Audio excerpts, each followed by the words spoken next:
ಹುಮ್ನಾಬಾದ್ ಕೈಗಾರಿಕಾ ಪ್ರದೇಶದಲ್ಲಿ ಮಾನವ ಜೀವಕ್ಕೆ ಅಪಾಯಕಾರಿಯಾದ ತ್ಯಾಜ್ಯವನ್ನು ಯಾವುದೇ ಸುರಕ್ಷತಾ ಕ್ರಮಗಳನ್ನು ಅಳವಡಿಸಿಕೊಳ್ಳದೆ ವಿಲೇವಾರಿ ಮಾಡಿದ ಆರೋಪದ ಮೇಲೆ Prasan pre processing private limited ಕಂಪನಿಯ ಮಾಲೀಕರ ವಿರುದ್ಧ ಹುಮ್ನಾಬಾದ್ ಪೊಲೀಸ್ ಠಾಣೆಯಲ್ಲಿ ಪ್ರಕರಣ ದಾಖಲಾಗಿದೆ.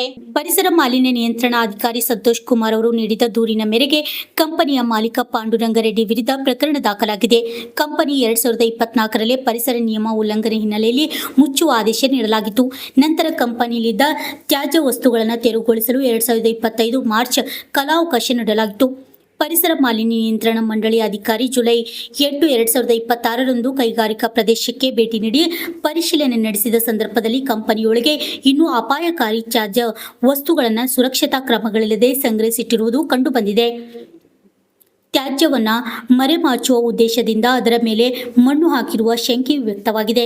ಇದರಿಂದ ಸುತ್ತಮುತ್ತಲಿನ ಪರಿಸರ ಹಾಗೂ ಸಾರ್ವಜನಿಕ ಆರೋಗ್ಯಕ್ಕೆ ಅಪಾಯ ಉಂಟಾಗುವ ಸಾಧ್ಯತೆ ಇದೆ ಎಂದು ದೂರಿನಲ್ಲಿ ಉಲ್ಲೇಖಿಸಲಾಗಿದೆ.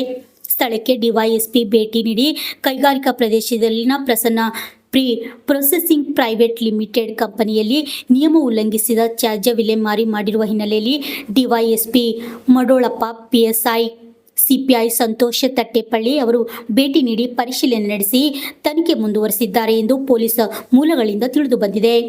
ವಿದ್ಯಾಸಾಗರ್, ಅರ್ಜ 32 ಕನ್ನಡ ನ್ಯೂಸ್, ಹುಮ್ನಾಬಾದ್.